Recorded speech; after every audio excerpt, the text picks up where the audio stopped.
Listos. Hola, muy buenas tardes para todos.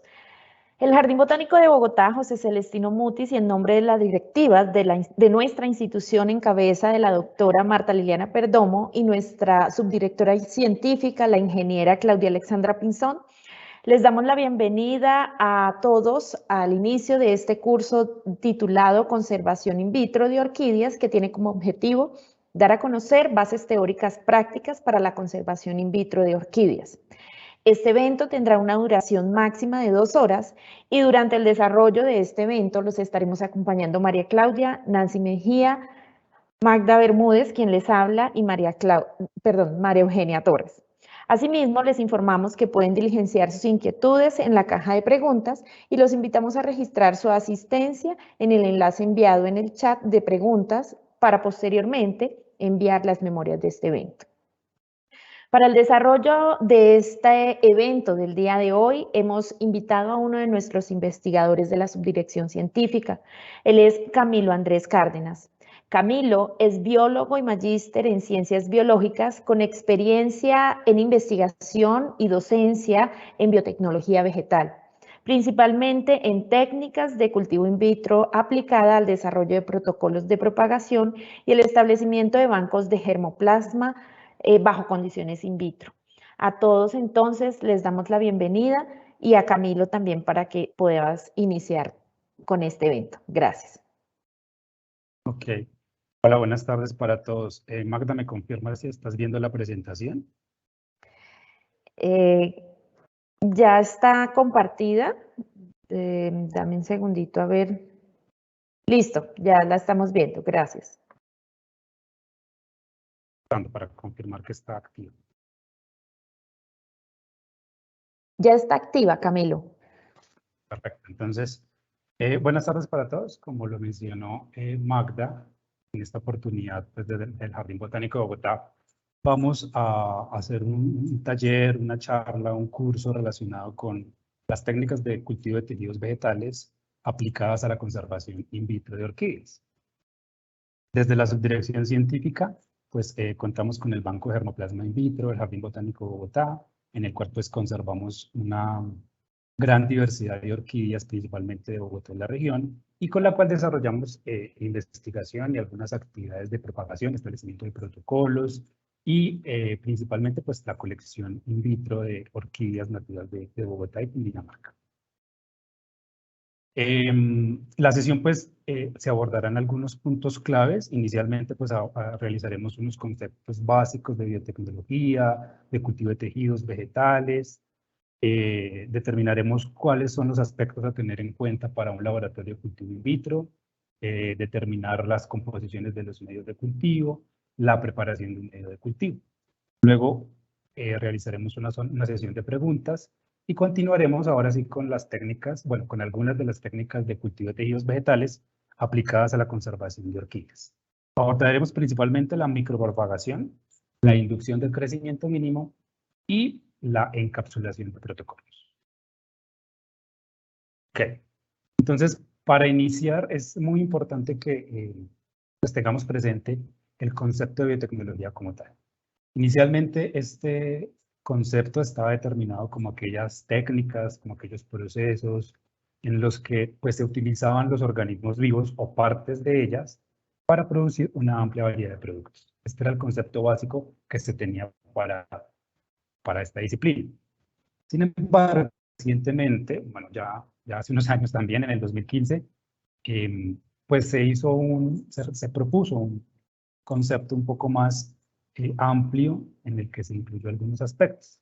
Y Hernández lo clasifica, lo determina como que la biotecnología es el área del conocimiento en el que pues de una forma innovadora se combina tanto la biología como la ingeniería en procesos aplicados sobre los organismos vivos, igualmente pues en sus tejidos, en sus células o en sus partes, para generar tres aspectos principales: generar bienes, servicios y generar conocimiento, y todo pues en pro del bienestar de la humanidad.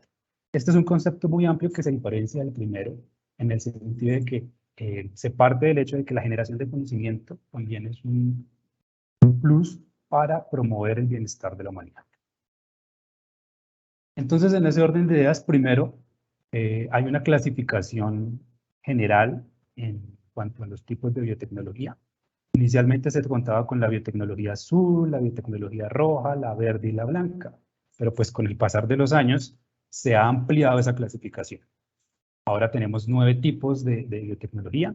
Iniciamos con la biotecnología dorada, que hace relación a la nanotecnología, la biotecnología rosada, relacionada con bioética, la biotecnología marrón, que está, digamos que, implícito aquellos aspectos de veterinaria y de producción de fármacos en animales, la biotecnología gris, que implica los procesos de bioremediación, la biotecnología azul, que son todos los procesos de investigación en ambientes marinos, la biotecnología roja, que pues está relacionada con todos los avances tecnológicos en la salud humana, la blanca para la producción de bioplásticos, la amarilla para la producción de biomoléculas y alimentos, y finalmente pues la biotecnología verde, que se encarga pues de los procesos agrícolas como tal. Entonces, nuestro interés es la biotecnología vegetal y pues también conocida como biotecnología verde. Básicamente, este tipo de biotecnología se encarga de hacer procesos biotecnológicos en aplicaciones de la biología y la ingeniería para la mejora de variedades vegetales en función de algunas características de interés agronómico. ¿A qué voy acá? Estas variables de rendimiento como la productividad, algunos aspectos de la inducción de resistencia a factores de estrés biótico y abiótico, y también pues la mejora de algunos aspectos nutritivos, ya sea pues el enriquecimiento a través de vitaminas, el mejoramiento del sabor o la producción de alimentos nutracéuticos. En esta biotecnología pues también está la muy bien conocida la producción de organismos genéticamente modificados, y pues de nuestro interés y aplicación, tanto en el Jardín Botánico de Bogotá como en otras entidades, está el uso de la biotecnología vegetal para la protección de la biodiversidad, que es en lo que se centra pues esta sesión del día de hoy. Entonces, dentro de la biotecnología vegetal existe una técnica que es el cultivo de tejidos vegetales. Bueno, y más que una técnica, es el conjunto de técnicas que nos permite, en cierto modo, hacer crecer células, tejidos u órganos vegetales bajo condiciones in vitro. ¿Qué es bajo condiciones in vitro? Bajo condiciones in vitro es en un frasco de vidrio en condiciones asépticas es libre de microorganismos y bajo condiciones controladas. La facilidad o la importancia que tiene el cultivo de tejidos vegetales es que nosotros podemos partir de cualquier parte de la planta. Y aquí entra el concepto de explante. Un explante es una parte de la planta, ya sea una semilla, un embrión, una yema, algunas cápsulas, frutos, microtallos, segmentos del tallo, porciones florales, en fin, cualquier parte de la planta que yo tome de ella y la utilice como mi material vegetal inicial es el explante, que es un concepto que seguramente trataré durante el transcurso de la sesión. Ahora bien, es importante que tengamos muy bien claro los fundamentos del cultivo in vitro, los fundamentos del cultivo de tejidos vegetales.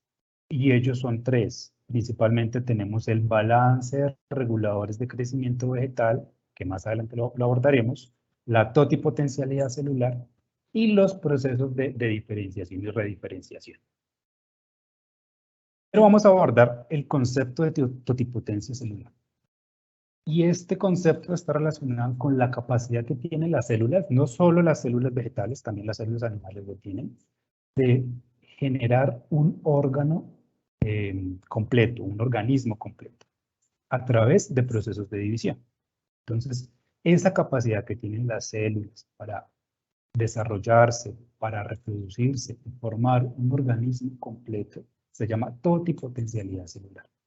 En células vegetales las encontramos en los embriones, en el cigoto, que es la fusión de los gametos femenino y masculino, en la mórula, que son los procesos de división cuando se genera el proceso de fecundación, bueno, esto en animales, y En células vegetales contamos con las células con los tejidos meristemáticos, que son aquellos tejidos en donde encontramos la capacidad totipotente en las células. Meristemos hablamos de yemas apicales o yemas axilares y el enraizamiento y las raíces, perdón. Entonces, en estas secciones de la planta es donde encontramos tejidos meristemáticos, los cuales son capaces de generar plántulas completas.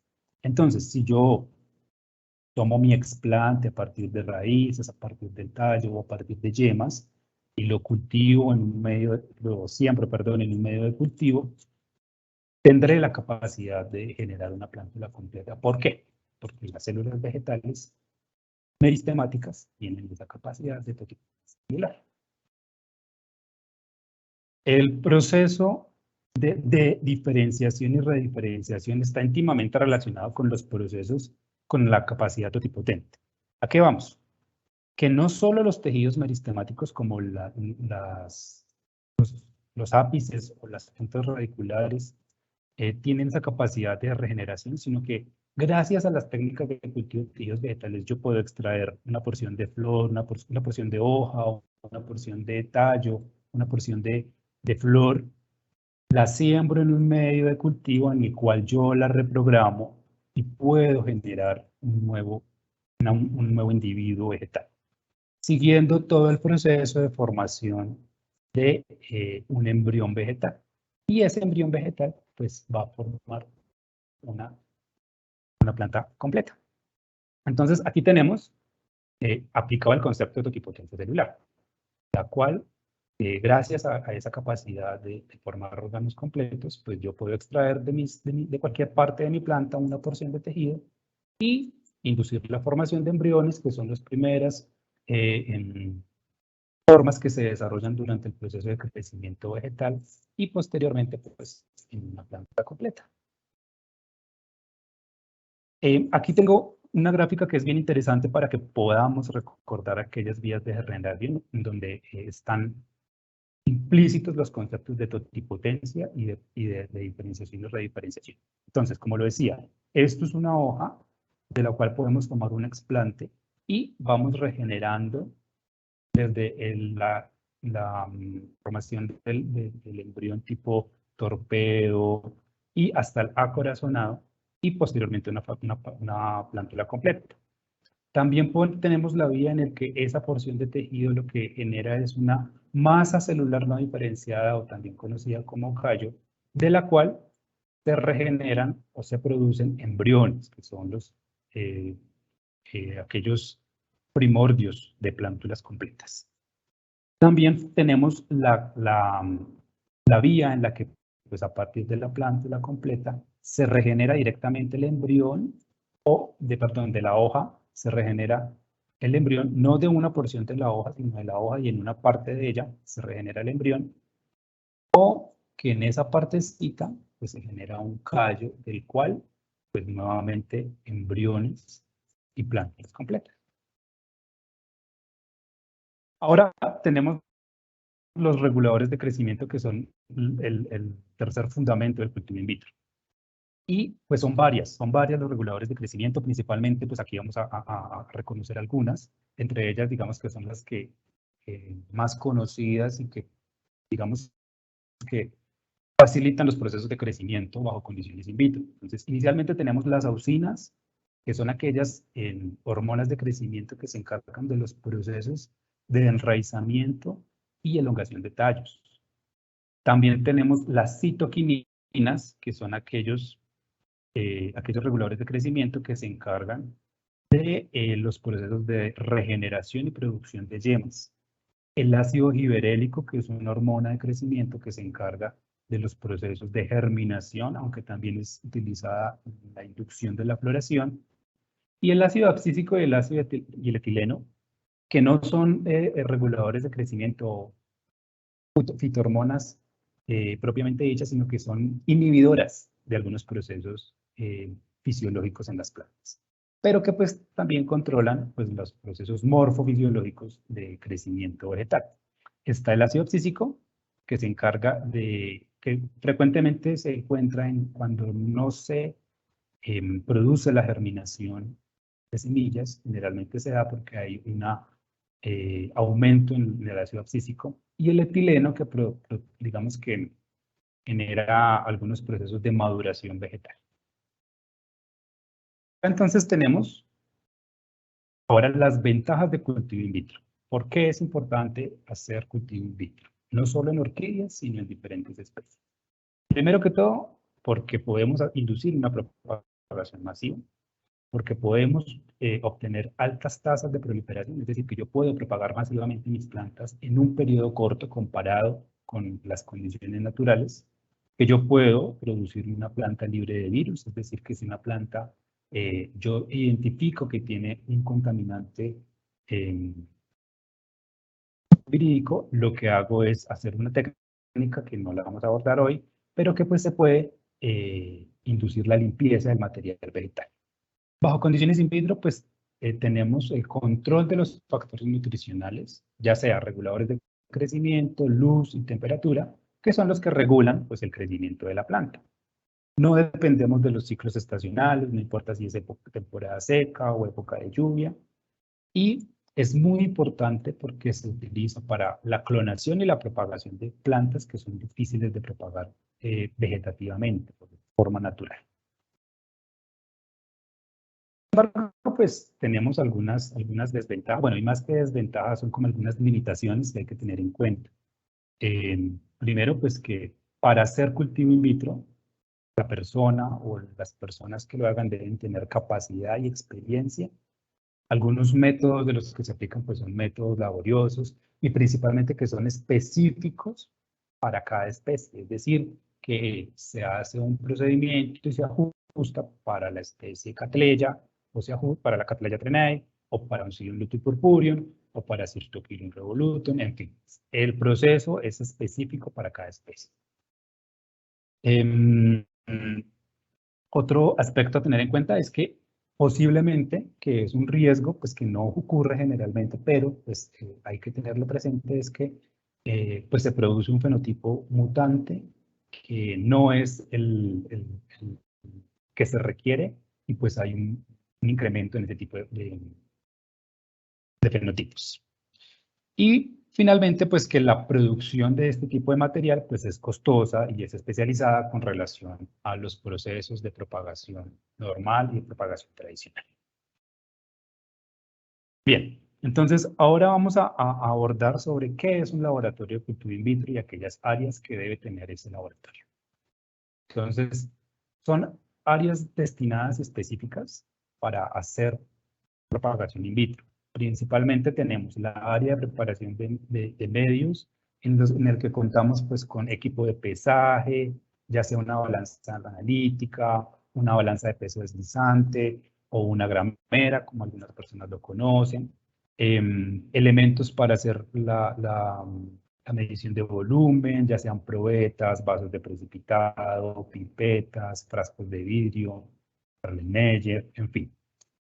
Otros elementos y equipos, pues planchas de calentamiento, estufas, reactivos y pues demás componentes que se usan para preparar el medio, que más adelante los vamos a conocer.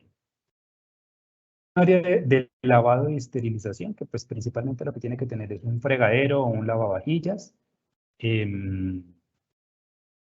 También vamos a tener equipos de esterilización, que son pues las autoclaves, ya sea automática o tipo olla, y pues los insumos de lavado. Esta área es en donde pues se va a hacer el lavado de todo el material y esterilización del material que se prepara. Tenemos el área de siembra, que está caracterizado porque hay una cabina de flujo laminar. Una cabina de flujo laminar es un equipo, una cabina, como se lo dice, que genera un flujo constante de aire, el cual me garantiza que en el espacio de trabajo pues, esté libre de microorganismos y yo pueda garantizar que mi cultivo se contamine. Algunos elementos, pues mecheros, pinzas, bisturí, algunas cajas de Petri y demás insumos pues, que se requieran pero para la siembra, pero los que presentamos acá son los principales. El área de incubación. el área de incubación es un área que requiere ser aislada de las demás áreas, en la que yo pueda controlar algunas variables físicas, como son la temperatura, la iluminación y la intensidad de iluminación y el fotoperiodo.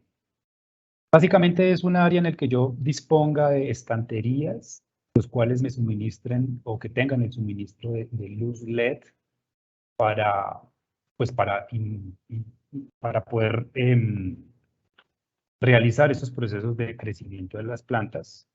Generalmente se utiliza bombillos LED con un fotoperiodo de 16 horas luz, 8 horas oscuridad o iluminación continua o iluminación fotoperiodo natural. Este espacio pues también se garantiza que esté aislado, que pueda mantener, que esté aislado, que esté limpio, que esté en buenas condiciones de asepsia para garantizar pues la desinfección y la eliminación de agentes contaminantes en nuestros pastos de cultivo. Y finalmente tenemos un área de aclimatación, que es un área en donde pues se disponen todos los insumos y materiales para sacar de los frascos de vidrio las plantas y llevarlas a sustrato normal, en el cual pues se tienen diferentes insumos de invernadero, de vivero, sustratos, algunas materas, pinzas de jardinería, en fin.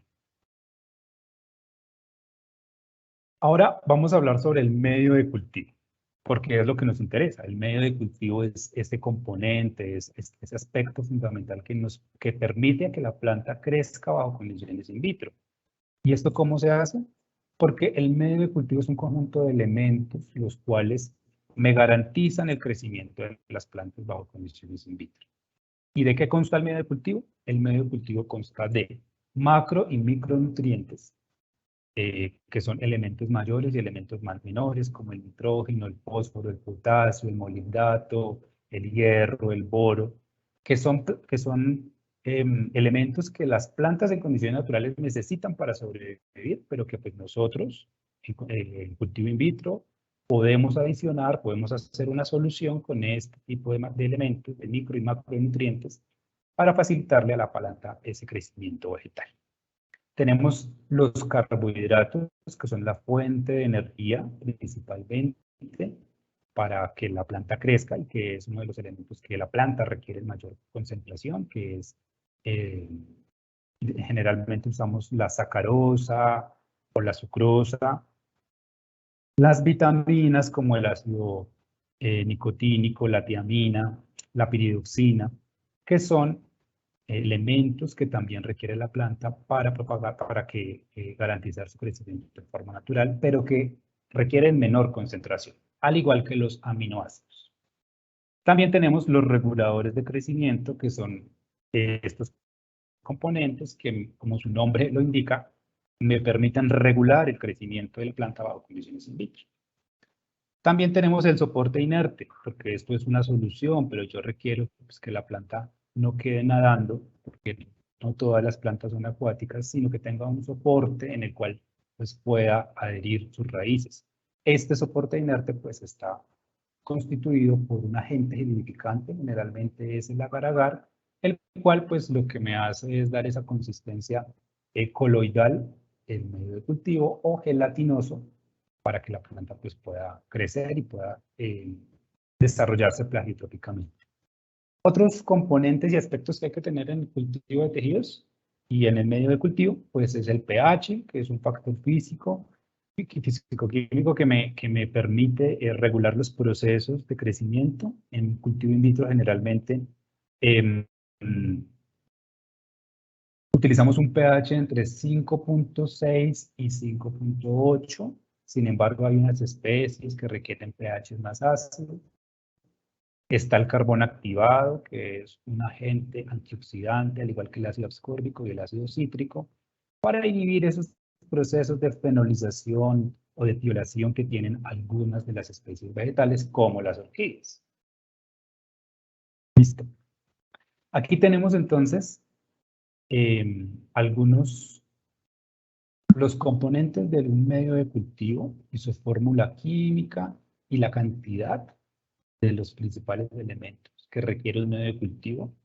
Estos son los elementos del medio MS o del medio de Musashi-Cook, que es uno de los pioneros en procesos de propagación in vitro, en el cual pues, se determinaron las concentraciones de sales, minerales o macro y micronutrientes, vitaminas y aminoácidos requeridos para que la mayoría de las plantas crezca bajo condiciones in vitro.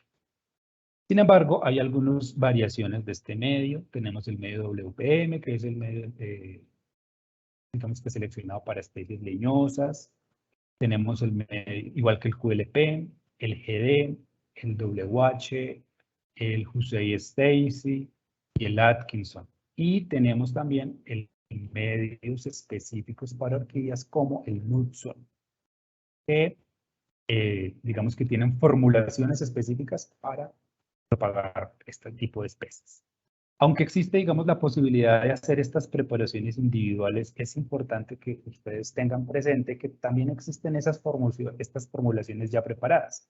Nosotros en el Jardín Botánico, pues como trabajamos con varias especies y como pues ya lo mencioné, los procesos y los medios de cultivo son específicos para cada especie, requerimos hacer pues variaciones de cada uno de estos elementos, pero estas formulaciones ya vienen con todos estos elementos en un polvo, el cual lo único que yo tengo que hacer es pesar la cantidad que me indica el fabricante, disolver, cocinar y tengo mi medio de cultivo, sin necesidad de complicarme con la adición de estos elementos de manera individual. Ahora bien, pues tenemos algunas recomendaciones para que tengamos presente cómo se preparan los medios de cultivo. Acá pues tenemos una gráfica que pues está realizada en el momento, digamos en el ejemplo de que se adicionen cada una de los componentes. Nosotros pues preparamos soluciones stock, que son soluciones súper concentradas de cada una de estos elementos, los cuales nos permiten no estar, digamos que pesando los 1,6 gramos de nitrato de amonio o los 1,6 gramos de nitrato de potasio, o estas cantidades que son muy mínimas como el ácido bórico, que son 0,0072 gramos por litro. Entonces son unidades muy pequeñas, las cuales se dificultan su medición, por lo tanto se hacen soluciones súper concentradas o soluciones stock. Lo que hacemos es adicionar cada uno de esos elementos, entonces ya sea líquido, ya sea sólido, adicionar un elemento, en este caso un Erlenmeyer. Hacemos el pesaje de la sacarosa o el azúcar que se usa para propagar especies vegetales, generalmente son 30 gramos por litro. Esto es, digamos, como para preparar un litro. Aforamos a 1000 mililitros o a 1 litro de cultivo. Y lo que hacemos es el ajuste del pH. El pH se ajusta. Si queremos bajarlo, utilizamos ácido clorhídrico, y si queremos subirlo, utilizamos hidróxido de sodio. Luego lo que hacemos es pesar ya nuestro agar. Nosotros usamos agar y utilizamos entre 7 y 7,5 gramos por litro de agar. Esta concentración, digamos que ya depende de la experiencia de cada persona, pero la cantidad, y bueno, también de las indicaciones del fabricante, ¿no? Pero generalmente, pues, la cantidad de gramos por litro de agar que se usa está entre 6,5 y 7,5. Lo que hacemos posteriormente es calentar, hasta aproximadamente 40 gramos por litro para poder adicionar el agar, porque pues el agar es como una gelatina, y si le agregamos con el medio frío, entonces pues lo que puede generar es que se formen estos grumos o estas acumulaciones de agar que pues no van a permitir que se homogeneice o que se obtenga una solución homogenizada. Entonces, cuando esté en 40 gramos por litro, lo que hacemos es agregar el agar. Cuando ya haya hervido, lo que hacemos es servir el medio de cultivo y en los frascos que se requieran utilizar, y lo llevamos Hacemos el sellaje con tapas de aluminio, que generalmente es lo que se usa, y lo rotulamos con el tipo de medio que vayamos a preparar, y lo llevamos a el autoclave a esterilizar. Entonces, estos son los aspectos a tener en cuenta durante la esterilización. Entonces, generalmente se usa 15 minutos a 1,2 kilogramos de presión y 120 grados centígrados. Estas son las condiciones en las que yo garantizo que los microorganismos que puedan estar en el medio de cultivo, tanto dentro del medio de cultivo como fuera de él, estén muertos, estén eliminados. En esta temperatura yo garantizo que no hayan hongos ni bacterias dentro de mi medio de cultivo. ¿Por qué? Porque el medio de cultivo pues, es una fuente de nutrientes para las plantas, pero pues si entran en contacto con algún microorganismo, pues el microorganismo se va a alimentar y ve que es una condición adecuada y pues me va a contaminar el medio y me va a impedir el uso de este medio de cultivo. Por lo tanto, debe estar esterilizado. Posteriormente, pues lo que se hace es almacenar bajo temperatura ambiente o bajo refrigeración. Yo no aconsejo hacerlo bajo refrigeración porque digamos que la idea es comprobar que el proceso de esterilización sea adecuado. Entonces, si lo dejamos bajo refrigeración, pues no, son muy pocos los microorganismos que van a poder crecer bajo refrigeración. Entonces, la idea es dejarlo bajo temperatura ambiente para comprobar que haya quedado bien esterilizado. Aquí lo que tengo es una diapositiva en donde tenemos algunas alternativas de un medio casero que funciona no solo en orquídeas, sino en otras especies vegetales y que nos permite pues, hacer crecer estas plantas. Como lo mencioné previamente, pues la fuente principal de este tipo de los medios y bajo condiciones in vitro es la fuente de carbono. ¿Cómo obtenemos esa fuente de carbono? Con azúcar de cocina. Se recomienda el azúcar blanca. ¿A qué concentración? 40 gramos por litro. Adicional a eso, pues existen los compuestos orgánicos o los extractos orgánicos que se ha comprobado que son una fuente de vitaminas, de macro y micronutrientes, de reguladores de crecimiento que permiten crecer y que potencializan el crecimiento de las plantas. Aquí tengo dos ejemplos y son tanto el banano como el agua de coco. Son dos extractos orgánicos. El agua de coco se puede agregar 40 mililitros por litro y la pulpa de banano, que es tomar banano, pesarlo, licuarlo y agregar 80 gramos por litro. Mientras que el agua de coco, pues es extraer el agua de coco, la puedo filtrar pues porque hay veces queda con algunos residuos de la corteza. Entonces es como eliminar ese tipo de impurezas, colarla, filtrarla y agregar 40 mililitros. Y también recomiendo pues utilizar una vitamina que es una vitamina muy conocida por todos, que es la tiamina, y agregar media cápsula al litro de cultivo como una fuente de vitaminas. ¿Cómo gelifico yo ese medio de cultivo si no tengo agar-agar, que es un compuesto, digamos que químico que no es tan de fácil adquisición y que pues obviamente su costo no es asequible para todas las personas? Pues reemplazando el agar por gelatina sin sabor.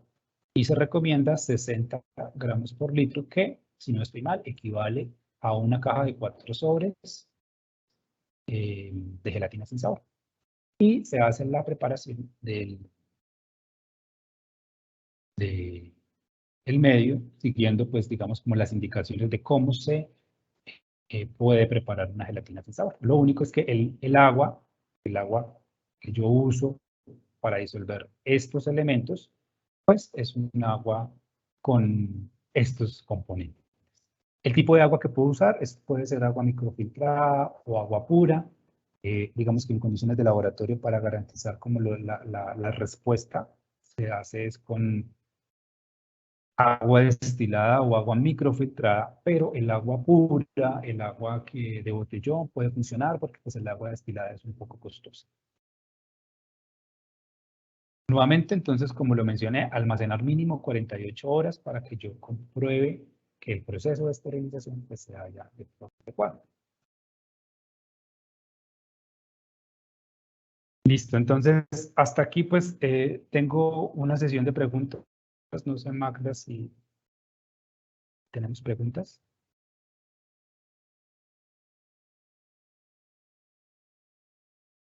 No, por el momento no tenemos preguntas. De todas maneras, revisamos si de pronto en YouTube damos unos minuticos a ver si de pronto nos hacen las preguntas del caso.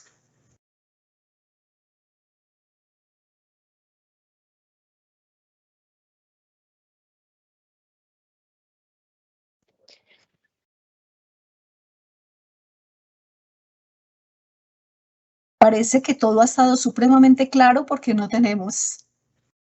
Ok, listo. Lo que yo quiero es compartir también entonces un quiz, digamos una actividad, bueno, no es un quiz, es una actividad de preguntas para que pues, las personas, pues si lo desean, participen. Entonces, es una actividad de Kahoot para que por favor pues ingresen a Kahoot Play. Voy a compartir en el chat link para que no haya ningún inconveniente. Y posteriormente, pues les voy a compartir. Bueno, no sé, yo lo comparto en el chat y alguien lo... Sí, lo comparto con algunos.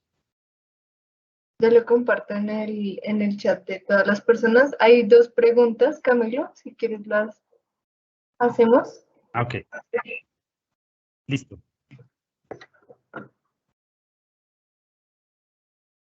Una de las preguntas es de Jacqueline Amaya, que pregunta: buenas tardes, ¿eso significa que cualquier parte de la planta y ese mix adentro de las jarras hace que se nazca una nueva planta? No, que no te escucho muy bien.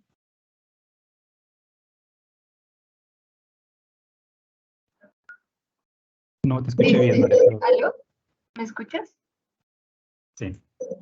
Dice Jacqueline Amaya: buenas tardes, ¿eso significa que cualquier parte de la planta y ese mix dentro de las jarras hace que se nazca una nueva planta? Ok, sí. Este es el concepto, digamos, como la aplicación de los fundamentos del cultivo in vitro. Y ahí es donde pues, se ve reflejado el concepto de totipotencia celular.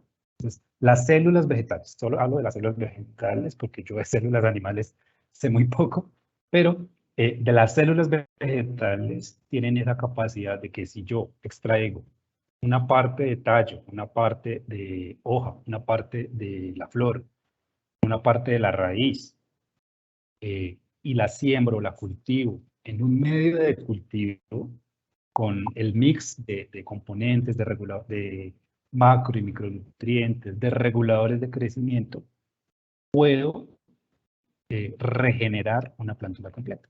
Pues digamos que el concepto, así como lo cuento, es algo fácil, pero en la práctica es algo dispendioso, ya que voy, a que yo debo determinar las concentraciones de cada uno de los componentes que mencioné para garantizar o para inducir que esas hojas me salgan plantas completas, que de esas porciones florales o de esas flores me salga un brotecito o una plantita completa.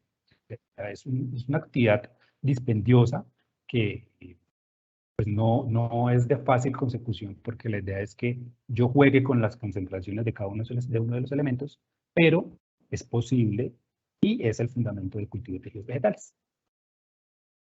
También hay otra pregunta de alguien que no colocó su nombre, anónimo. Dice: ¿qué porcentaje de eficiencia tiene con este procedimiento? Bueno, creo que se podrá referir al porcentaje de eficiencia de propagar bajo condiciones in vitro. Sí, parece que sí. Yo diría que desde que yo pueda garantizar que hay condiciones asépticas, que el cultivo está libre de hongos y de bacterias, la eficiencia puede ser del 100%. Es decir, que yo puedo garantizar que mi planta crezca en buenas condiciones en ese medio cultivo, sí, en un 100%, sí hay, digamos que las condiciones de asepsia, que esté libre de microorganismos y que esté libre de hongos y bacterias. Ok, dice, buenas tardes. Quisiera saber cuál es la efectividad del medio casero frente a uno de laboratorio. Bueno, definitivamente si hacemos una comparación, el medio de laboratorio, de casas comerciales, el medio MS, el Nuxon, pues tiene una eficiencia mayor con respecto al medio casero. ¿Por qué? Porque el medio comercial, el medio de laboratorio, tiene las concentraciones adecuadas. O sea, los profesores, los investigadores Murashige y Scoop en 1962 se tomaron la tarea de determinar cuál es la concentración de nitrato de amonio, de nitrato de potasio, de fósforo de boro, de sacarosa, más adecuada para que la mayoría de las plantas crezcan con condiciones in vitro. Entonces, pues obviamente el proceso de laboratorio y el medio de laboratorio tienen digamos que una mayor efectividad con respecto al medio casero. Sin embargo, el medio casero, pues como su forma lo dice, si uno no tiene, digamos, todos estos elementos o de difícil consecución, pues puede reemplazar y podemos llegar a obtener pues, plantas bajo condiciones in vitro utilizando este tipo de medio. Buena tarde. ¿Qué otro compuesto orgánico puede utilizar aparte de agua de coco y banano? También está el jugo de piña, está el extracto de tomate. Sin embargo, digamos que los más utilizados son el agua de coco y la pulpa del banano. El agua de coco, el fundamento de usarla está en que el agua de coco es el endospermo líquido. Bueno, el coco como tal es la semilla de la planta de coco. Y la semilla, que es el fruto que nos comemos, está compuesto por endospermo, que es el endospermo, es digamos que ese tejido que tienen las semillas inicialmente para inducir la germinación. Y el coco tiene dos tipos de endospermo. Endospermo sólido, que es la pulpa que nosotros nos comemos para las preparaciones en la cocina, y el endospermo líquido, que es el agua de coco, pues que viene. El embrioncito está en uno de los extremos del agua de coco, del coco, perdón, y ahí digamos que es un embrión muy pequeño para una cantidad de endospermo tan grande. Entonces ahí es a lo que se va y el fundamento del uso de este tipo de extracto orgánico. El agua de coco es endospermo líquido, que es la fuente de nutrientes que tienen los embriones para germinar de forma natural. Y nosotros pues lo usamos para potencializar el cultivo y crecimiento de plantas bajo condiciones in vitro. Gracias. ¿Es posible realizar o establecer líneas de plantas o de células a partir de estas técnicas? Bueno, establecer líneas de plantas o de células.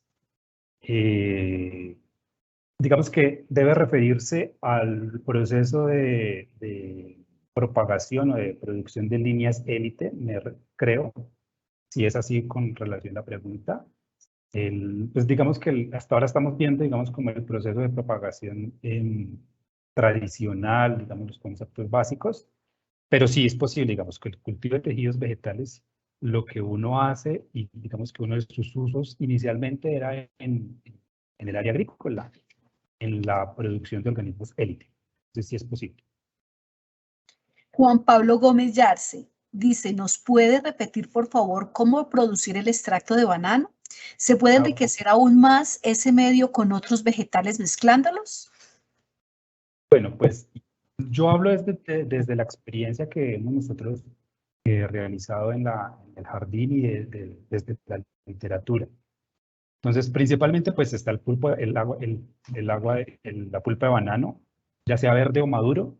Yo recomiendo el maduro, no tan verde, porque digamos que el banano tiende a esos procesos de etiolación, de maduración. Entonces, esto genera la fenolización de algunos excitantes. Entonces, utilizar banano maduro, pero maduro es, digamos, de consumo, no maduro añejo. Entonces, la idea es en una gramera, en una pesa, en una balanza, pesar 60 gramos por litro y licuarlo. Si usted quiere garantizar digamos, como la consistencia un poco más limpia, lo que puede hacer es colar ese banano. Pero si no, funciona. Es pesar el banano, colarlo, agregarlo a los demás componentes, que sea el agua de coco, el agua, la sacarosa, la tiamina.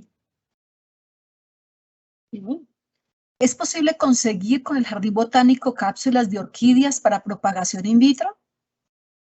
Bueno, desafortunadamente nosotros no hacemos ese tipo de donaciones y tampoco pues, recibimos donaciones de cápsulas. Las actividades que hace el Jardín Botánico en propagación de orquídeas son netamente, digamos que, de generación de conocimiento científico. No tenemos fines comerciales, entonces no es posible hacer ni recibir donación ni hacer donaciones, a menos de que se establezca algún convenio, alguna relación interinstitucional y que dentro, digamos, de los lineamientos y de los acuerdos que se tengan, pues se establezca hacer el intercambio de material. Pero, digamos que a una persona particular yo no le puedo recibir cápsulas y tampoco le puedo dar cápsulas de las colecciones vivas del jardín. Okay. Pues eso está también relacionado porque la mayoría de las plantas que tiene el jardín botánico son especies en estado de amenaza y hay una reglamentación de protección de la biodiversidad que impide pues hacer ese tipo de comercialización. Juan Pablo Gómez Yar, ¿se recomienda agregar antibiótico o antifúngicos al medio de cultivo y cuáles nos puedes aconsejar? Listo. Más que antifúngicos en el medio de cultivo, antibióticos. El cloramphenicol funciona bien. Los antifúngicos los podemos utilizar como pretratamiento antes de la desinfección. Digamos que esto lo puedo responder un poco más adelante con el proceso de micropropagación que hablemos más adelante, pero recomiendo hacer la adición de antibióticos, pero hay una dificultad con el uso de los antibióticos, que los antibióticos no son termoestables y no resisten los procesos de esterilización a altas temperaturas y hay que hacer un proceso difícil, digamos que no difícil, sino un poco más avanzado para hacer la esterilización. No usamos esterilización por aumento de temperatura y presión, sino por filtración. Entonces, primero esterilizo y luego agrego mi antibiótico. Cloramphenicol es bueno. ¿Qué empresas nacionales o extranjeras venden el medio MS? Bueno, yo creo que este tipo de preguntas de referencia de marcas y de entidades y empresas lo podemos responder vía correo electrónico, no digamos en este tipo de evento. Entonces, yo puedo, para ahí en el chat que escriban mi correo electrónico y con mucho gusto ese tipo de preguntas ya, pues de marcas, ese tipo, lo puedo responder por correo. Ok. Jenny Marisol Rivas dice, hola Camilo, muchas gracias por este espacio y excelente explicación de cómo producir los respectivos medios de cultivo para propagar y conservar especies de orquídeas. Mi pregunta es, ¿cuándo es el tiempo de crecimiento?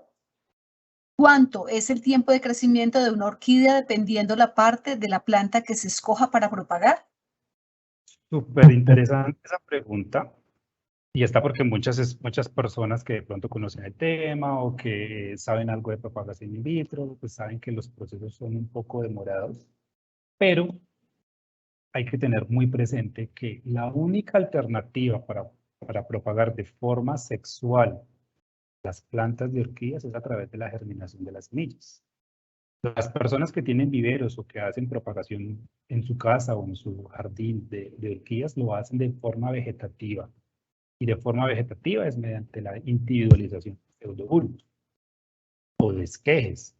Pero si yo tengo una planta en mi casa, esta me produce una cápsula y yo la siembro en el sustrato, pues es muy poca probabilidad de que germinen porque las semillas de orquídeas necesitan la asociación simbiótica con un hongo micorriza para que se produzca la germinación. Y esa asociación simbiótica se simula bajo condiciones in vitro. Entonces, el tiempo de producción de especies, de este tipo de especies bajo condiciones in vitro, pues Depende del tipo de especie. Hay algunas especies que son de rápido crecimiento, sobre todo aquellas especies de clima frío y de clima templado.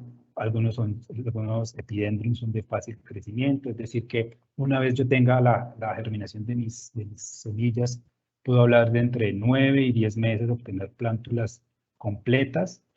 Ya para los procesos de floración y la inducción, que es lo que la mayoría de las personas pues requiere de las orquídeas, digamos que el atractivo comercial de las orquídeas son sus flores, pues hay que esperar un poco de tiempo. Pueden ser 1 o 2 años más, dependiendo pues de las condiciones en las que yo tenga y mi planta una vez la saque de los frascos. Buenas tardes. ¿Por cuánto tiempo se pueden almacenar estos medios de cultivo?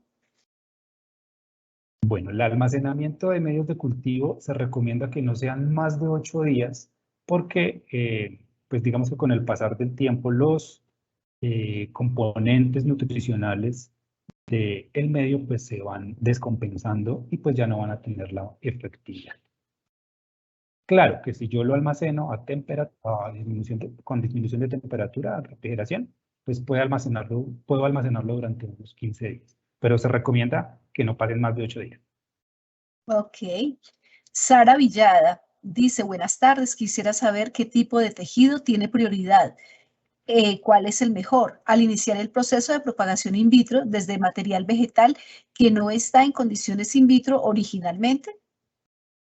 Listo.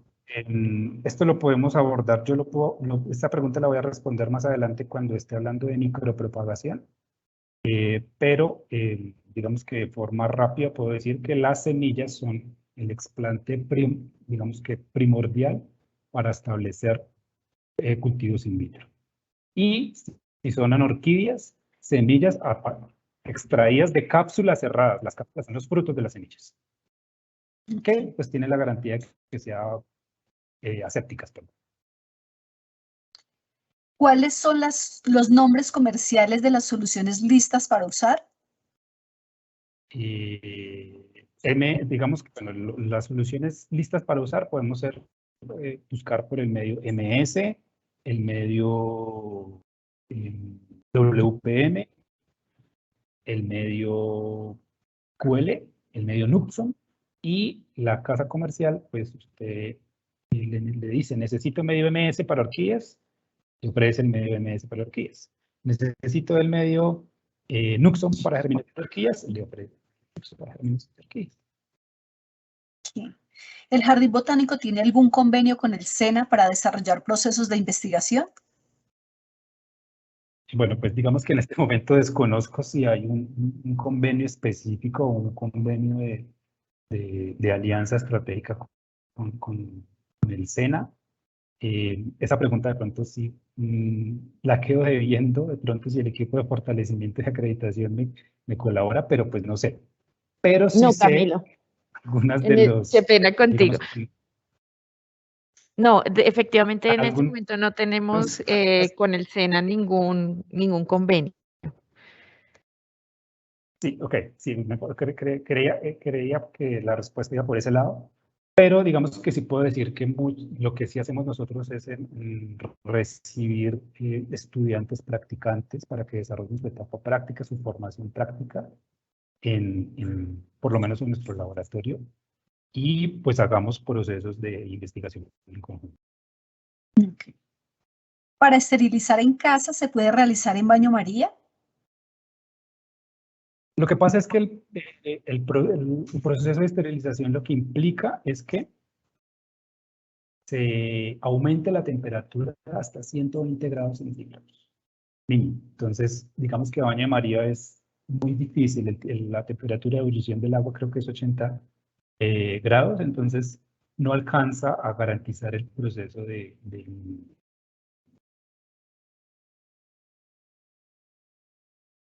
lo que se recomienda es utilizar una olla a presión. Hacer el proceso de esterilización en una olla a presión como si estuviera cocinando unos frijoles, adicionando una gran cantidad de agua para que no se explote la olla. Ok. Natalie Bello dice, ¿nos puede por favor recordar el correo para otras preguntas? Gracias. La voy a escribir, bueno, no sé si yo puedo, yo lo escribo en el chat y ustedes lo comparten, no sé. Sí. Ana Lilia Domínguez dice, me gustaría saber cómo hacer para que mis orquídeas florezcan. Digamos que es una pregunta muy específica porque pues habría que pues ver qué tipo, qué especie es, bajo qué condiciones están, para pues poder colaborar a la participante con su pregunta.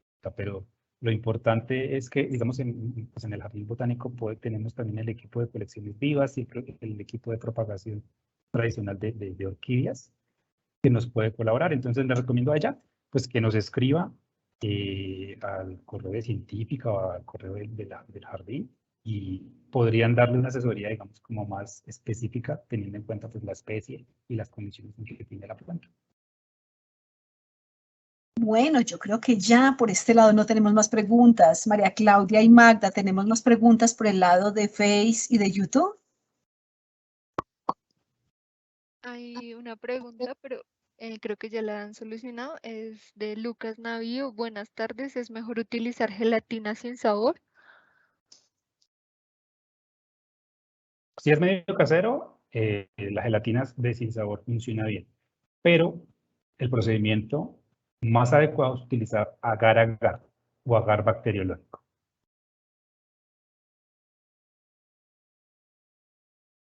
Listo. Yo creo que ya quedaron todas las preguntas, Camilo Andrés. Listo.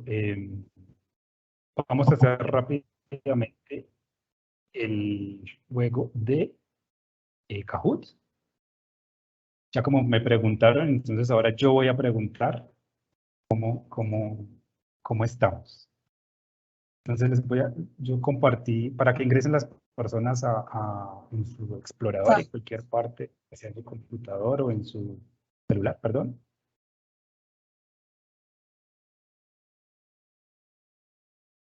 ¿Puedes decir el enlace de todas formas, por favor, Camilo?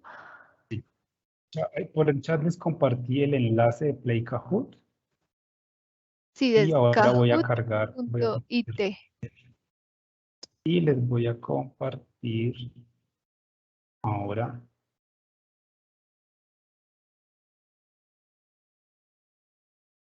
el código, el PIN.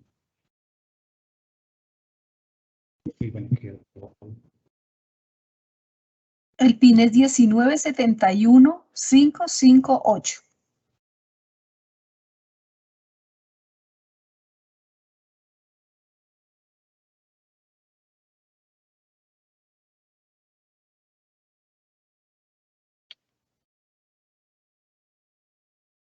Bueno, hay un NN. Esperemos a ver cuántas personas se conectan. Bueno, yo respondí preguntas, entonces espero que los participantes también respondan preguntas.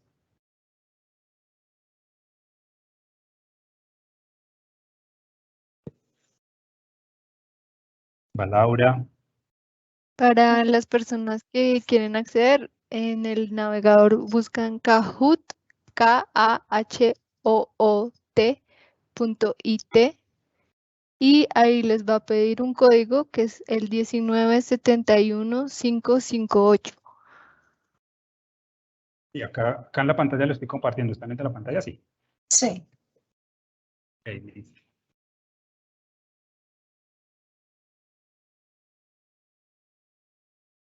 Tenemos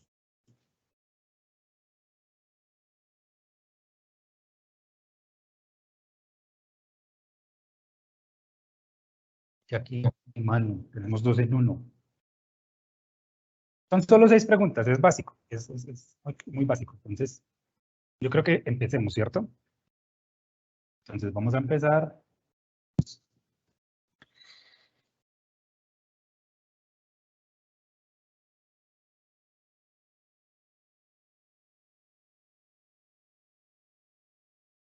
Ya, ahora sí, vamos a empezar. Entonces, las personas que no conocen, pues Kahoot, este es un quiz, está determinado con, yo lanzo acá unas preguntas y ustedes determinan pues de las opciones cuál es la correcta. Hay algunas de única respuesta y verdadero y falso. No sé que no se vayan a confundir con los colores, lo que dice en la carta. Conceptos básicos.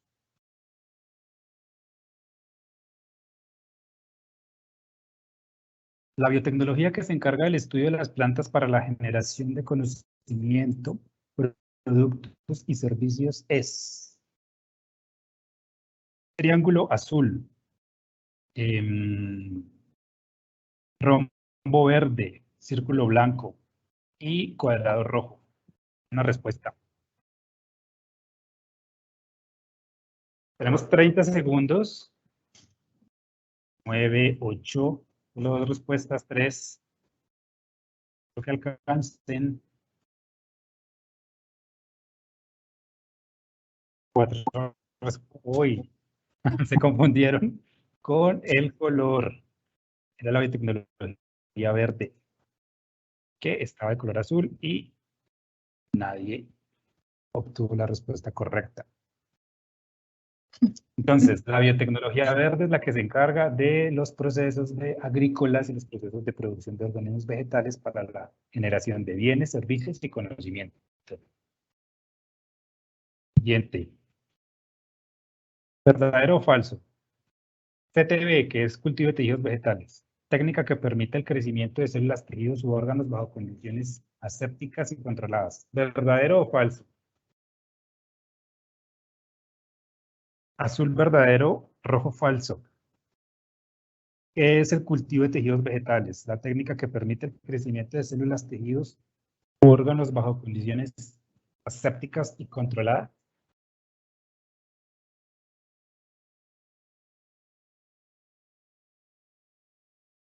Respuestas. 8 respuestas. Verdadero. Sí, señor. CTB o cultivo de tejidos vegetales es el conjunto de técnicas que nos permite hacer crecer células, tejidos y órganos bajo condiciones asépticas y controladas.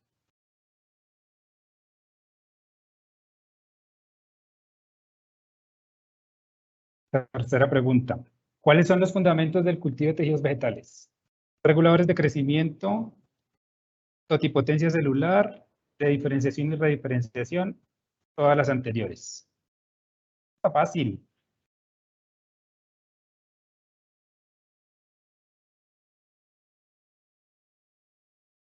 Fácil, fácil. 7 respuestas. 8 respuestas.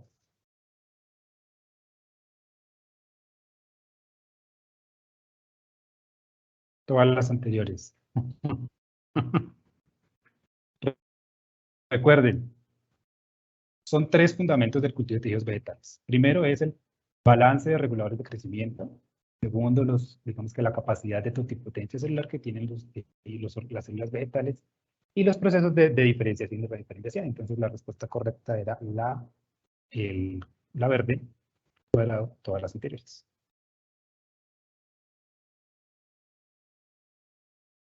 Cuarta, los reguladores de crecimiento que intervienen en el desarrollo de raíces. ¿Cuáles son? Las auxinas, las citoquininas, las giberinas.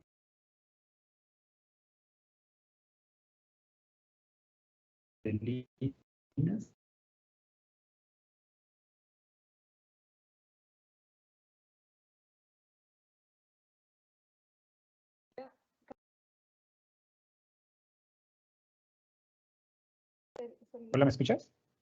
Creo que me fui. ¿Me escuchas? Digamos, creo que me fui un poco. ¿Me confirman si estoy nuevamente? Solo que no se pregunta. Listo. Yo creo que ya. Auxinas, sí, señor. María Claudia, ¿me escuchas? Te escucho, pero te estoy diciendo Ok. Y espacio por carencia entre la...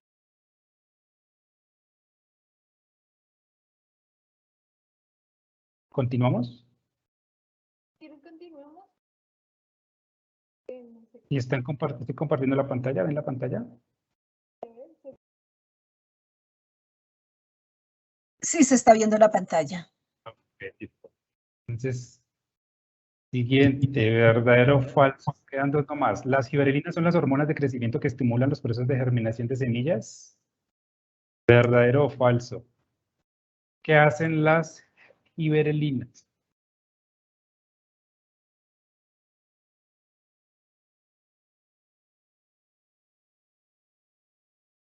Que son solo 10 participantes, entonces apenas demos los 10, le damos los 5. Señor, las giberelinas, digamos que el principal uso bajo condiciones in vitro es la potencialización de los procesos de germinación de semillas, no solo en orquídeas, sino en todas las especies, aunque también se utiliza para la floración, para inducir la floración. Va ganando Juan, luego sigue NCHR, no, mentira, luego sigue Lucas. Y última pregunta. Los componentes más importantes de un medio cultivo son el soporte inerte y los reguladores de crecimiento. ¿Verdadero o falso? ¿Cuáles son los componentes más importantes de un medio? Solo el soporte inerte y los reguladores de crecimiento. ¿O hay más?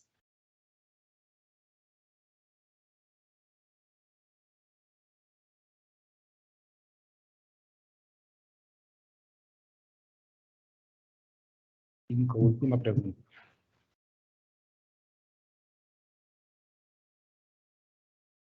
Verdadero, sí. Digo, falso, perdón. No solo el soporte inerte y los reguladores de crecimiento son importantes, también son la fuente de carbono y la concentración de macro y micronutrientes que están en mayor concentración. Bueno, parece que algunos inicialmente estuvieron confundidos, pero ya al final se vio que sí hay como apropiación del conocimiento. Ahora, pues voy a compartirles de la presentación para que por favor indiquen si la están viendo.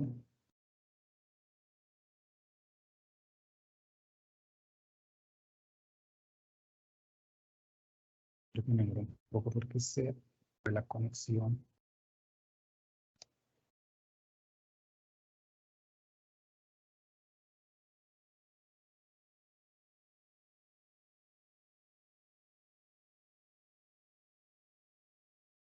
Entonces, en esta oportunidad vamos a revisar. ¿Puedes volver a compartir, Camila?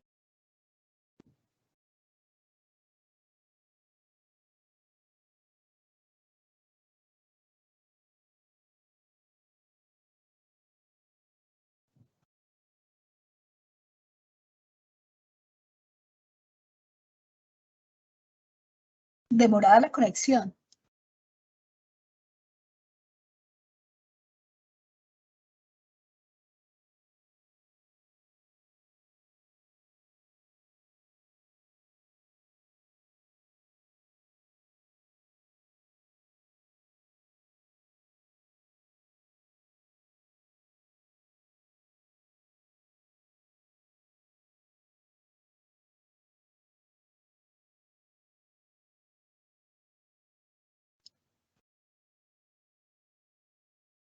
¿No se logró la conexión? Hola, ¿me escuchan? Es que está bien. Sí te escuchamos, Camilo. Ok, listo, qué pena. Que están pasando varios aviones.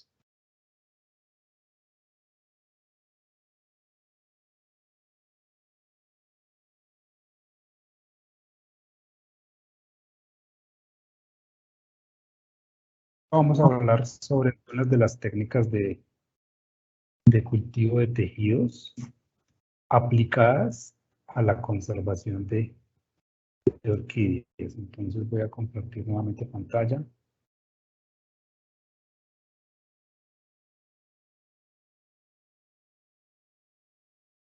Y me confirman si ven la pantalla, por favor. Sí, señor, se ve perfecto. Ok, bueno. Es como, para ahora sí entrar, digamos, como en materia de la conservación in vitro de orquídeas, vamos a hablar de 3 técnicas, no son todas, pero que están, digamos que, aplicadas a la conservación in vitro de orquídeas. Tenemos primero la micropropagación, que con las preguntas que hicieron en esta primera sesión digamos que algunas van a quedar respondidas. Vamos a hablar sobre la inducción del crecimiento mínimo y finalmente sobre la encapsulación de protocolos. Vamos a hablar ahora por qué es importante conservar in vitro orquídeas. Primero que todo porque hay una importancia ecológica que presentan estas especies y están relacionadas con que generalmente las orquídeas son especies amenazadas, sus ecosistemas están amenazados, son especies que son muy apetecidas por saqueadores, por coleccionistas, por sus vistosas flores. Estas especies tienen un lento crecimiento en condiciones naturales. Hay una tardanza o una lentitud en el cuajado de cápsulas, es decir, en la formación de las cápsulas. Y este aspecto de pérdida de la integridad genética está relacionado con la propagación in vitro masiva. Cuando uno hace propagación masiva, hay una variabilidad genética inducida que en un futuro lo que genera es que haya modificación en la composición de genes de mi especie inicial con la que yo obtuve al final, pero más adelante les explico yo.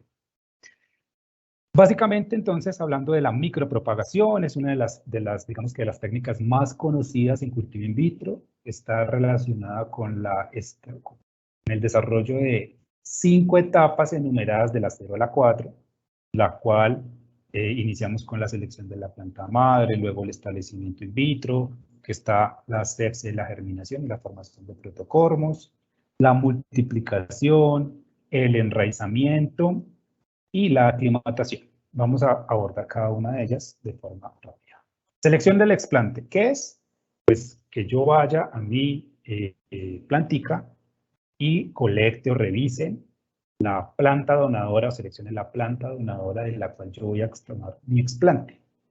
Si parto de hojas, pues que tenga unas hojas vigorosas. Si parto de cápsulas, que las cápsulas estén en buenas condiciones, que no haya heridas o algunas afecciones fitosanitarias.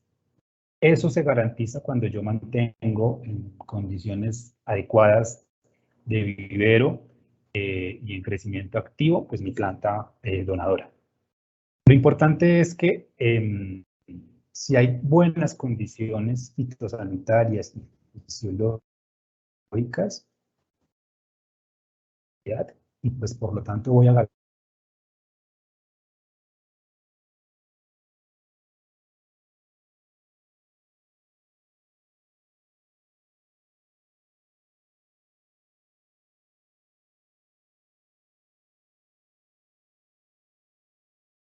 Ok, continúo. Posteriormente sigue la fase de establecimiento.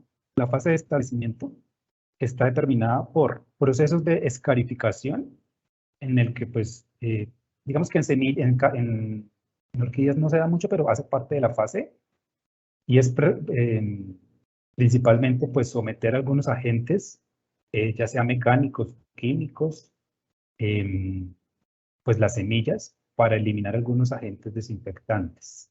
Acá hablamos, digamos que de la desinfección preventiva o el uso de pretratamientos para la eliminación de agentes fúngicos o bacterias superficiales con el uso de algunos compuestos antifúngicos comerciales, y la idea es, digamos, someter o inhibir o sumergir, perdón,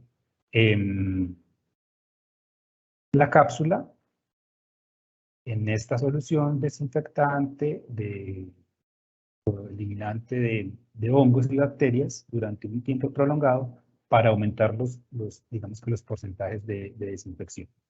Posteriormente, lo que hay que hacer es que es el uso de diferentes agentes desinfectantes. Tenemos principalmente para orquídeas y para muchas especies el uso de hipoclorito de sodio, de cloruro de calcio, de peróxido, los cuales pues lo que hacen es eliminar los microorganismos que están en la superficie de mi explante. Se usan concentraciones bajas y tiempos de exposición prolongados. Posteriormente, pues la germinación o la reactivación, que es la inducción del proceso de formación de protocormos en orquídeas, o la reactivación del tejido si yo parto de un explante diferente a semillas. Entonces, acá tenemos el proceso de desinfección de cápsulas cerradas. Entonces, acá tenemos una capsulita, la cual ya hemos sumergido, digamos, en un agente antifúngico y posteriormente la sumergimos en el agente desinfectante. Nosotros en el jardín utilizamos frecuentemente hipoclorito de sodio. Una concentración adecuada para cápsulas puede ser 5%, 4 o 5% durante 7 o 10 minutos en agitación constante. Posteriormente lo que se hace es el lavado, la eliminación de esos desinfectantes y la abertura de la cápsula y siembra en el medio de cultivo. Otra técnica también es hacer un flameo, o sea, sumergir la cápsula en alcohol al 70% máximo y hacer un flameo superficial de la cápsula y sembrarla directamente al medio de cultivo. Si la cápsula está cerrada, digamos que no hay ninguna afectación o algún daño superficial, se debe, digamos que teóricamente se esperaría que las semillas vengan completamente limpias y no hayan contaminación de microorganismos. Si hay contaminación de microorganismos es porque se cometieron errores durante la manipulación, durante la siembra, o el medio de cultivo no quedó totalmente fielmente esterilizado.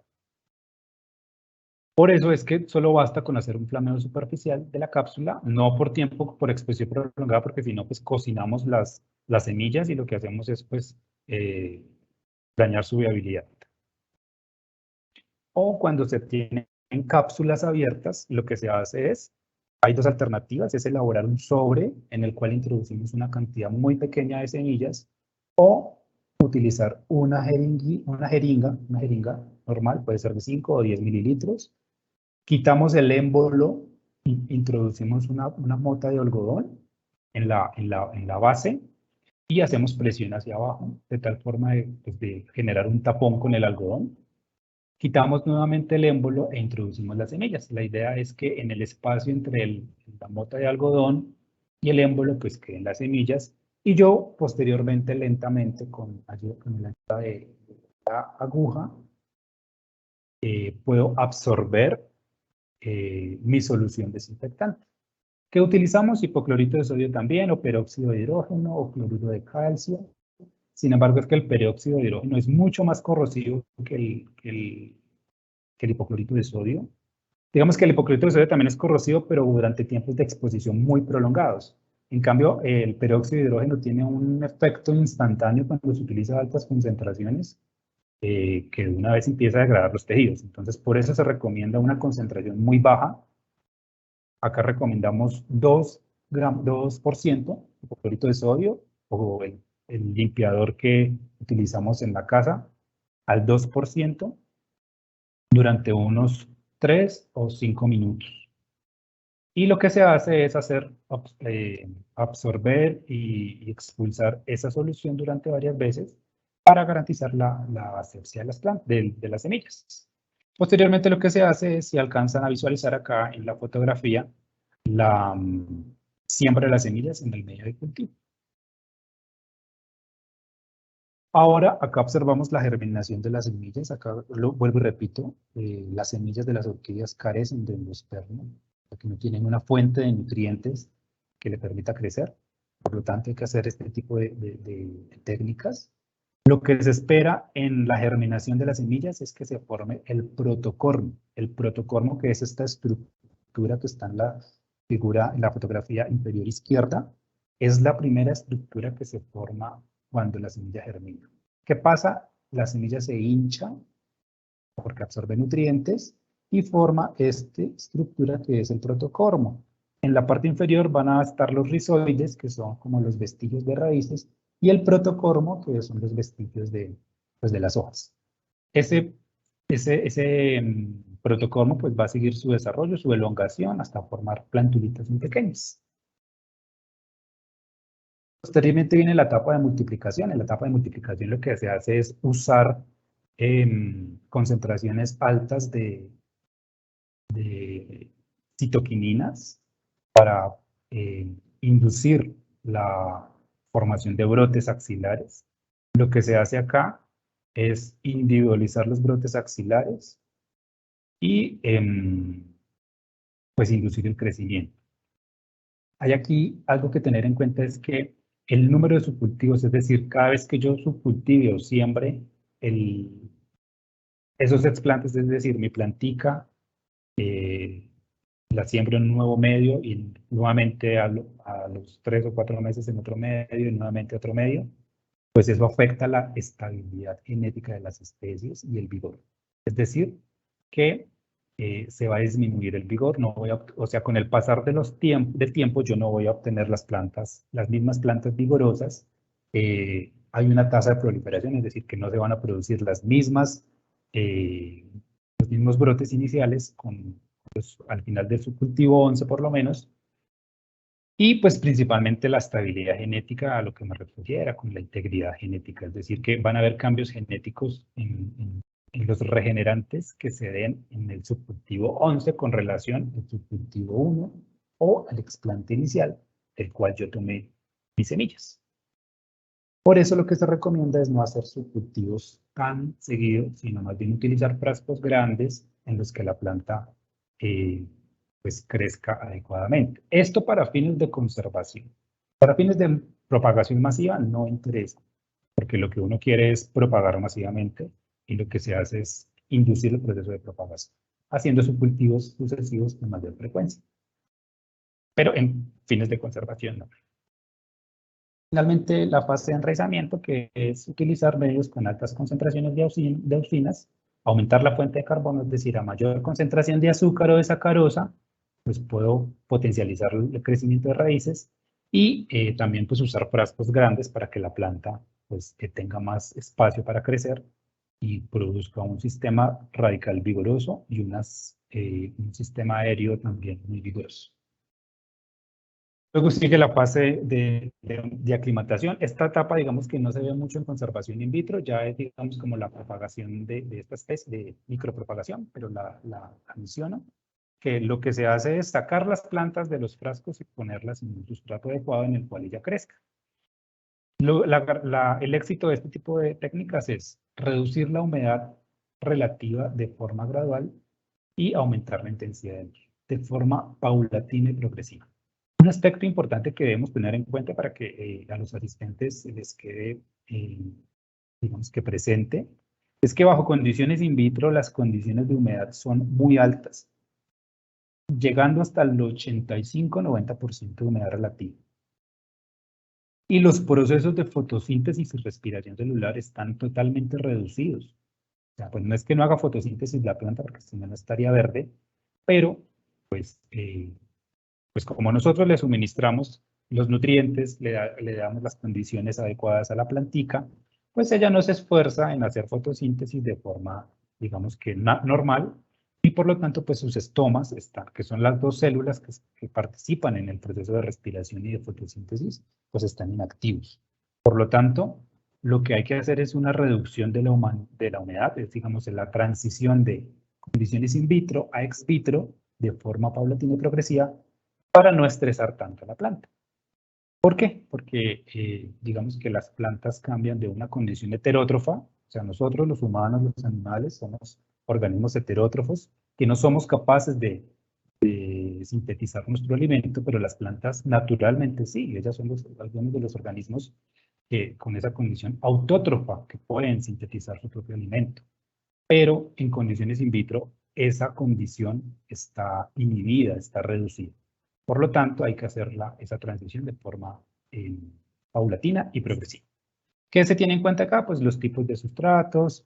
Generalmente en orquídeas se usa la corteza de pino, la perlita, el sustracoco, que son, digamos, como los 3 sustratos más usados en los procesos de propagación y de aclimatación de orquídeas. Listo. Ahora voy a hablarles de la inducción del crecimiento mínimo. Estamos hablando de la micropropagación como estrategia de conservación, pero que ella se usa también para, digamos que los procesos de propagación y conservación de orquídeas. Pero, como bien lo dije, nosotros en conservación lo que queremos es que la planta no crezca tanto. ¿Por qué? Porque se produce un fenómeno que es la variación somaclonal. Y es, digamos que, la variabilidad genética que se genera durante la práctica del cultivo de tejidos. ¿Eso qué implica? Que haya una pérdida de la integridad genética. Es decir, que genéticamente mi explante inicial vaya cambiando a lo largo de cada uno del proceso de propagación y cada uno de los cultivos. Es decir, digamos que viéndonos a extremos, ¿no? Para que tengan un poco más de claridad, que yo subcultive una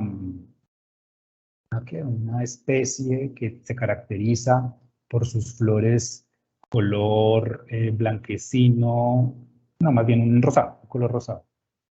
Pero el proceso de propagación y el hecho de hacer subcultivos por mucho tiempo y que se subcultive a través de unos 5, 6, 7 años con subcultivos sucesivos, eso genera una variabilidad genética y digamos que para fines de conservación eso no nos sirve, porque lo que yo quiero hacer en conservación es, como su nombre lo indica, conservar o preservar esa especie a través del tiempo, a través de la historia, que no se vaya a perder.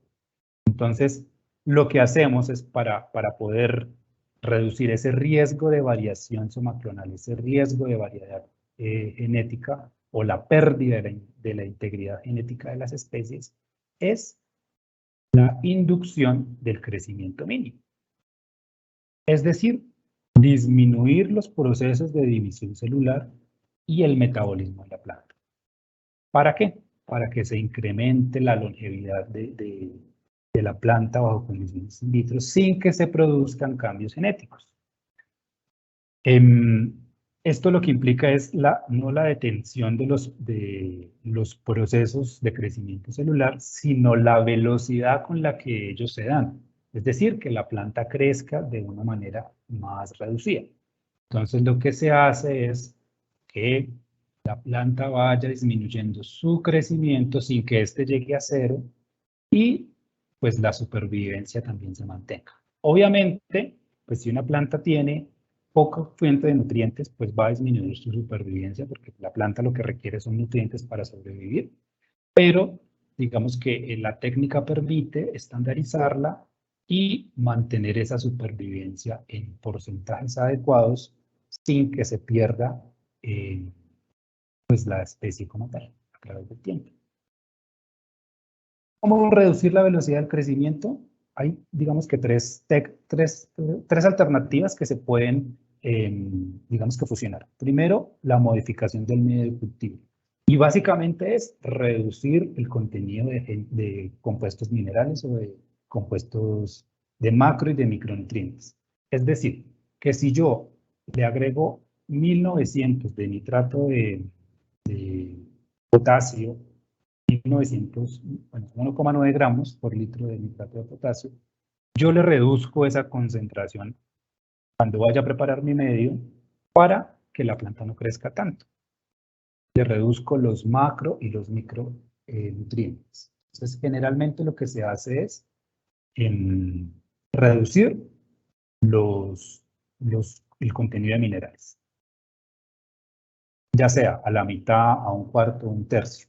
O algunos elementos sí o otros no. Eso depende de cada especie. Otro es utilizar agentes osmóticos, es decir, que digamos que pongan en negativo ese potencial osmótico que se genera bajo condiciones in vitro y que impida el transporte de moléculas de agua y por lo tanto la planta pues, no crezca tanto. Se usa de forma adecuada, de forma frecuente el mannitol, el sorbitol o el ácido abscísico. Mentiras, el ácido aspartico. Mentiras, es el ácido acetilsalicílico. Sí. Y También la sacarosa también, digamos que en concentraciones altas, puede generar digamos que se puede convertir en un agente osmótico que inhibe el crecimiento. O el uso de algunos retardantes de crecimiento. Tenemos el ácido abscísico, que ya lo habíamos mencionado pues, previamente, y el fosfón, que son retardantes comerciales, que lo que hacen es que la planta no crezca de forma normal.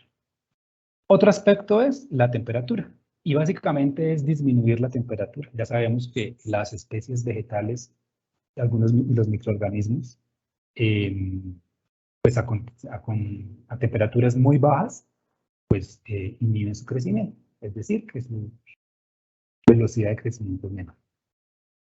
Otra alternativa para no tener que hacer subcultivos tan frecuentes es utilizar un frasco grande. Si yo utilizo un frasco grande, pues la planta va a tener la capacidad de crecer por más tiempo y yo no tengo la necesidad de hacer subcultivos sucesivos porque pues va a llegar un momento en que la planta no crece, digamos que supera el tamaño del frasco y por lo tanto se recomienda usar frascos grandes para no hacer subcultivos tan frecuentes.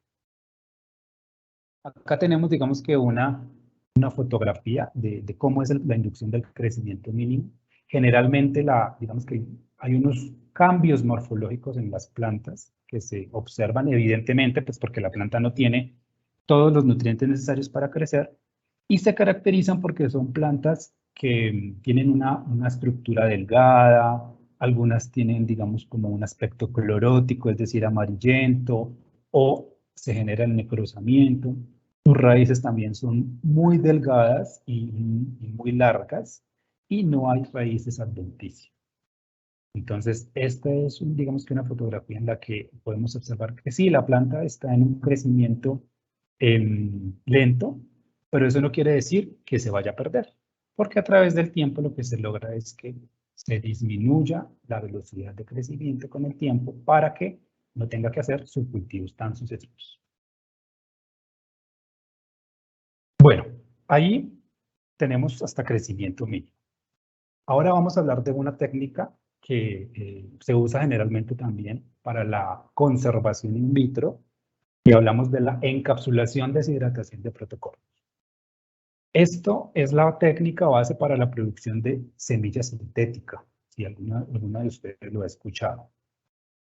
Y digamos que el aspecto fundamental es que en bancos de semillas la sobrevivencia de las semillas como tal pues es muy baja. Sí se puede lograr, pero con el pasar del tiempo, si yo almaceno las semillas de mis cápsulas, de las que yo colecte, siguiendo como los conceptos básicos de un banco de semillas, pues ellas van a disminuir su sobrevivencia con el pasar del tiempo. Es decir, que si yo almaceno mis semillas hoy y las reviso en unos 4, 5 o 6 meses, pues la viabilidad, es decir, la germinación de esas semillas se va a disminuir con respecto al primer mes. Por lo tanto, pues existe esta técnica, que es la encapsulación de protocornos. ¿Y en qué consiste? En que yo, una vez haya inducido la germinación de mis semillas y la formación de mis protocornos, que son la primera estructura que se forma durante el proceso de germinación, yo empaquete ese material vegetal. De tal forma que yo lo que genero es un endospermo artificial que se forma por una matriz polimérica usando dos componentes principales, el alginato de sodio y el cloruro de calcio dihidratado. Esta matriz de encapsulación es la que hace que se formen estas perlitas. En la técnica está relacionada con la encapsulación de algunos complejos vitamínicos, entonces para que lo tengan presente o para que lo asocien. La idea es formar unas perlitas, unas cápsulas de alginato de sodio, que es una contextura coloidal también, en forma de esfera, dentro de la cual está pues, mi protocorno. Lo que se hace es la formulación de una matriz de encapsulación utilizando la técnica de goteo. Y lo que se hace es determinar mi solución de alginato de sodio, la cual está, digamos que determinada por una concentración de alginato de sodio. Usualmente se utiliza 2, 2,5 o 3%, el cual se disuelve en un MS líquido, en un medio de cultivo, nosotros usamos MS, líquido sin la adición de agar y sin la adición de reguladores, reguladores y sin la adición de cloruro de calcio, que es uno de los componentes del medio de cultivo general. ¿Por qué? Porque el alginato de sodio, cuando entra en contacto con el cloruro de calcio, se polimeriza y forma la cápsula. Entonces, la otra solución de la matriz está compuesta por la solución de cloruro de calcio, la cual se utiliza en 75 milimolar, 100 milimolar, 200 milimolar y se disuelve en agua microfiltrada. Esas son mis dos soluciones de trabajo para mi matriz. Solución de alginato de sodio a diferentes concentraciones o a la concentración. Esta concentración la debo estandarizar. Nosotros estandarizamos nuestra concentración en el jardín y esta concentración de polimerización del cloruro de calcio también la estandarizamos. ¿En qué consiste el proceso? En la secuencia fotográfica vemos los protocormos, los cuales ya en el Meyer tenemos acá preparado la solución de alginato de sodio, que es un MS sin cloruro de calcio, al cual le agregamos una concentración de alginato de sodio y lo disponemos o lo disolvemos en donde están los protocormos. Posteriormente, con una pipeta desechable, con una pipeta Pasteur, lo que hacemos es absorber cada uno de esos protocormos, que pues obviamente como están disueltos en la solución de alginato de sodio, pues va a venir con alginato de sodio, y hacemos por técnica de goteo, es decir, que expulsamos un protocormo para que éste entre en contacto con la solución de cloruro de calcio. Una vez esta entra en contacto con el cloruro de calcio y mantenemos esto a una agitación de unos 150 revoluciones por minuto, pues se van a formar estas cápsulas, en la cual pues por cada uno va a haber un protocormo. Esta cápsula o esta semilla sintética, entonces en este punto, esta fotografía que estoy señalizando recibe el nombre de semilla sintética. En este punto, yo debo disminuir el contenido de humedad de mis cápsulas para poder refrigerarlas o para poder almacenarlas. ¿Qué se hace? O sea, hay diferentes alternativas. Nosotros utilizamos sílica gel, entonces exponemos a sílica gel, no a contacto directo, sino en un ambiente con sílica gel durante un tiempo específico las semillas sintéticas o las cápsulas de los protocormos, y posteriormente lo que hacemos es almacenarlas bajo refrigeración. Podemos utilizar menos 20 o menos 80, depende pues de la nevera o el freezer con el que se tenga, pero a menos 20 funciona bien, y almacenamos. ¿Qué se evalúa en este tipo de técnicas? Lo que hacemos es la evaluación de la supervivencia y la reactivación. Es decir, que a través del tiempo, cuando yo saque de refrigeración estas cápsulas y las siembre en un medio de cultivo, pues el protocormo que está encapsulado, que está empaquetado, reactive su crecimiento de forma natural. Y hablamos de que la semilla sintética haya germinado. Es una técnica muy utilizada, digamos, porque garantiza, digamos, como que la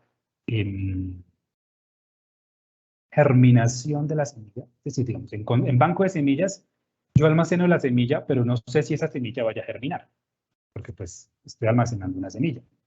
Mientras que si yo acá almaceno un protocormo, que es la estructura, que ya germinó, pues tengo la garantía de que mi semilla germinó. Por lo tanto, pues la supervivencia y la reactivación tiene una amplia garantía. ¿Qué hay que tener en cuenta en este? Pues las matrices de encapsulación, digamos como las características propias de la especie para su supervivencia y su reactivación. Pero es una técnica de conservación a mediano plazo que funciona adecuadamente y que, pues digamos que garantiza la preservación de la biodiversidad y en este caso, pues las orquídeas. Listo, hasta aquí terminamos.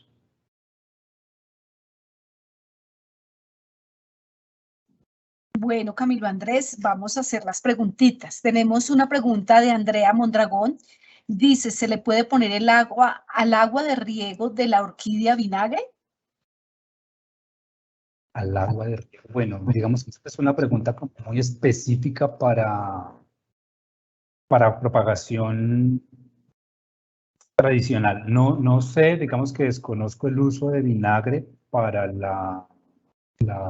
cultivo de orquídeas, entonces desconozco el efecto.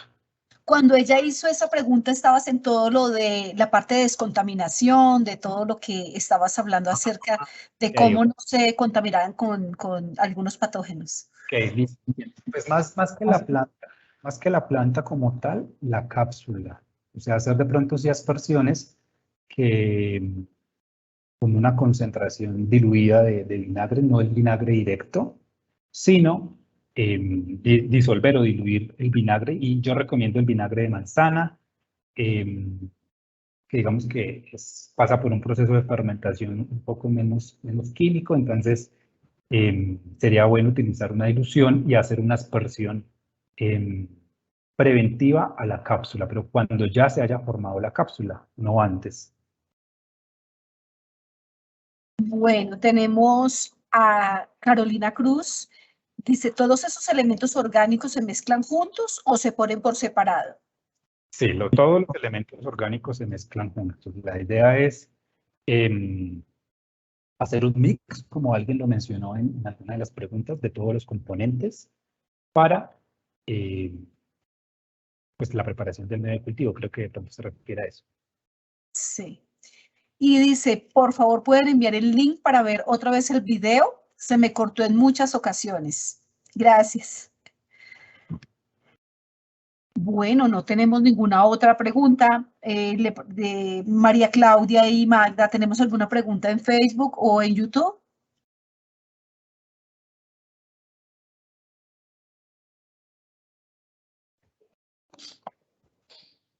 No tenemos preguntas. Bueno, entonces le doy paso a nuestra compañera Magda para que realice el cierre. Muchas gracias. Claro que sí, Nancy, muchísimas gracias por acompañarnos también. Y a Camilo, muchas gracias por darnos todo este conocimiento. En ese sentido, entonces, vamos a hacer cierre a este gran evento, obviamente agradeciendo por el espacio a todas las personas que nos apoyaron el día de hoy y en especial a Camilo Andrés Cárdenas por ese conocimiento, también a todos ustedes por estar siempre presentes y conectados y acudir siempre a nuestro llamado de la agenda académica de la Subdirección Científica. Especialmente también agradecemos a María Eugenia Torres, a Nancy Mejía y a María Claudia Pacheco, también al equipo de comunicaciones del Jardín Botánico de Bogotá, quienes con el apoyo de ellos podemos transmitir estas charlas, estas capacitaciones, estos eventos a través de nuestro Facebook Live y todas nuestras plataformas del Jardín Botánico. No siendo más, entonces los invitamos a que continúen durante esta semana y especialmente el día de mañana 15 en el lanzamiento de la plataforma Flora de Bogotá.